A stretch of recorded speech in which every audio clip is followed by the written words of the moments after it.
জয় শ্রীকৃষ্ণ। রাধে রাধে। নমস্কার বন্ধুরা, 2026 সালের অন্যতম গুরুত্বপূর্ণ এবং পুণ্যদায়ক একাদশী হল বিজয়া একাদশী।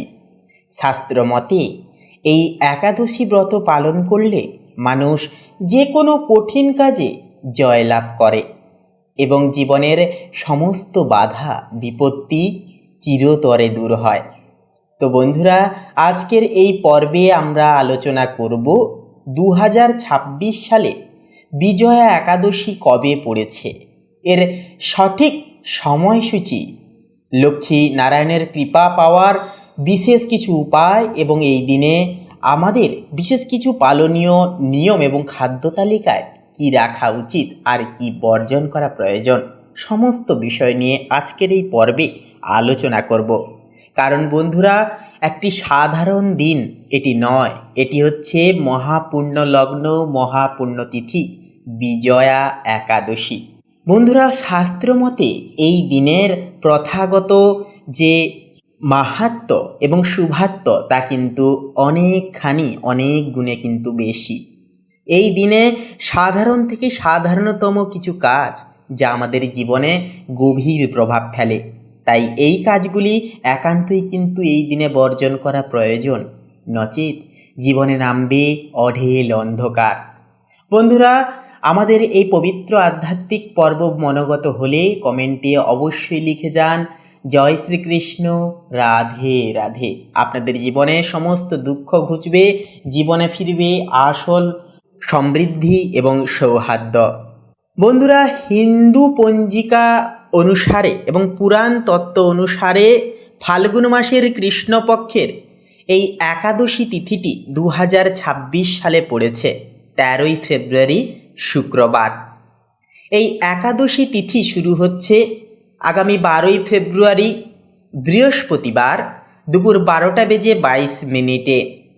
একাদশী তিথি শেষ হচ্ছে 13ই ফেব্রুয়ারি শুক্রবার দুপুর 2:25। ব্রত পালন কবে করব, কবে করলে এর পূর্ণাঙ্গ ফল পাব? তো দেখুন, উদয়াতিথি অনুসারে 13ই ফেব্রুয়ারি সারাদিন উপবাস রাখা শাস্ত্রসম্মত।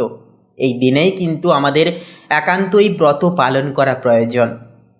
যেহেতু আগের দিন তিথি ঢুকছে, তাই আগের দিন আপনারা পারলে অবশ্যই নিরামিষ আহার গ্রহণ করবেন শুতে যাওয়ার আগে। তো তার পরের দিন অবশ্যই আপনারা উপবাস রাখবেন। পারণের সময় হচ্ছে বন্ধুরা 14ই ফেব্রুয়ারি শনিবার সকাল 7টা থেকে বেলা 9:18 মধ্যে আপনাকে যে কোনো ফল কিংবা খাবার খেয়ে উপবাস ভাঙতে হবে। বেদ ও পুরাণ মতে বিজয়া একাদশীর দিন বিশেষ কিছু কাজ করলে শ্রী হরি ও মা লক্ষ্মী অত্যন্তই সন্তুষ্ট হন। এই দিনে একটি তামার কিংবা মাটির যে কোনো একটি কলস স্থাপন করা অত্যন্ত শুভ। গৃহে কলসের ওপর 7 প্রকার শস্য বা সপ্তধান্য রেখে তার উপর নারায়ণ বা মা লক্ষ্মীর মূর্তি স্থাপন করে পূজা করুন। সারাদিন মনে মনে ওম নমো ভগবতে বাসুদেবায় মন্ত্র জপ করুন। এছাড়া সন্ধ্যার সময় তুলসী তলায় ঘিয়ের প্রদীপ জ্বালান এবং 108 বার তুলসী দেবীর পরিক্রমা করলে ঘরের সমস্ত নেতিবাচক শক্তি দূর হয় এবং একান্তই কিন্তু বাস্তু দোষ দূর হয় এবং ধন সম্পদ যথাযথভাবে লক্ষ্মী দেবীর কৃপায় বর্ষিত হয়, বৃদ্ধি পায়। মনে রাখবেন, এই দিনে দান ধ্যান করার মহিমা অপরিসীম। সম্ভব হলে বন্ধুরা এই দিন অভাবী কোনো মানুষকে সাধ্য অনুসারে অন্ন বা কিছু খাদ্য বা বস্ত্র যে কোনো জিনিস আপনারা অবশ্যই দান করুন। এটি কিন্তু পুণ্যের ফল, যা জন্ম জন্মান্তরের পাপকেও কিন্তু ক্ষয় করবে। জীবনে নানান রকম বাধা বিপত্তি, নানান রকম সমস্যাগুলি থেকে কিন্তু বেরিয়ে আসতে পারবেন। একাদশী ব্রতের পুণ্য ফল পেতে আমাদেরকে কিন্তু খাদ্যাভ্যাসেও কিন্তু কঠোরত্ব আনাটাও কিন্তু জরুরি। তাই বন্ধুরা, প্রথমে বলি এই কয়েকটি খাবার যেগুলির নাম বলবো, প্রথম এই কয়েকটি খাবার একান্তই কিন্তু বর্জন করা বা সেবন করা কিন্তু সম্পূর্ণ নিষিদ্ধ। বন্ধুরা, এই দিনে পঞ্চ রবি শস্য যেমন চাল, গম, ডাল, সরিষা এবং ভুট্টা খাওয়া সম্পূর্ণ নিষিদ্ধ। এছাড়াও রয়েছে তামসিক খাবার, যেমন পেঁয়াজ, রসুন এবং যে কোনো ধরনের আমিষ জাতীয় খাবার। পাশাপাশি গুরুত্বপূর্ণ বিষয় যেটি নেশা জাতীয় দ্রব্য থেকে সম্পূর্ণ কিন্তু দূরে থাকতে হবে। তো বন্ধুরা, এবারে যে সমস্ত খাবারের নাম বলবো সেগুলি গ্রহণযোগ্য খাবার, এবং বিশেষত যারা নির্জলা উপবাস করতে পারবেন না, আপনারা অবশ্যই ফলমূল কিংবা অন্যান্য কোনো সাবুদানার খিচুড়ি, চিড়া এগুলি কিন্তু খেতে পারেন বা গ্রহণ করতে পারেন।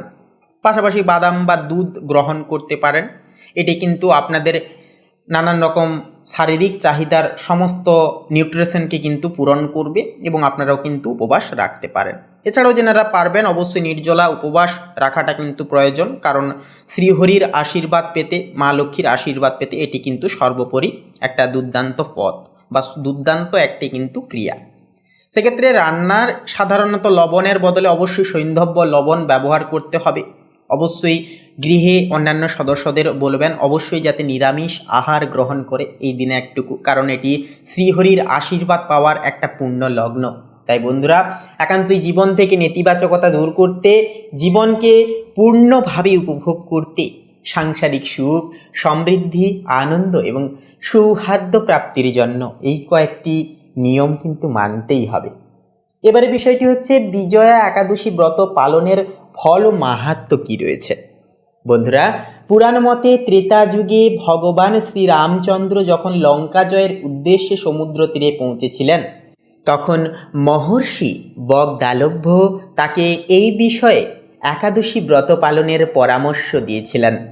এই ব্রতের প্রভাবেই শ্রীরামচন্দ্র রাবণকে পরাস্ত করে বিজয় লাভ করেছিলেন। তাই বিশ্বাস করা হয় যে বা যেনারা জীবনের নানান ক্ষেত্রে পরাজয় বা বাধার সম্মুখীন হচ্ছেন, তারা যদি ভক্তি ভরে এই ব্রত পালন করেন শুধুমাত্র, তবে তাদের সর্বাঙ্গিক ক্ষেত্রে বিজয় সুনিশ্চিত হয়।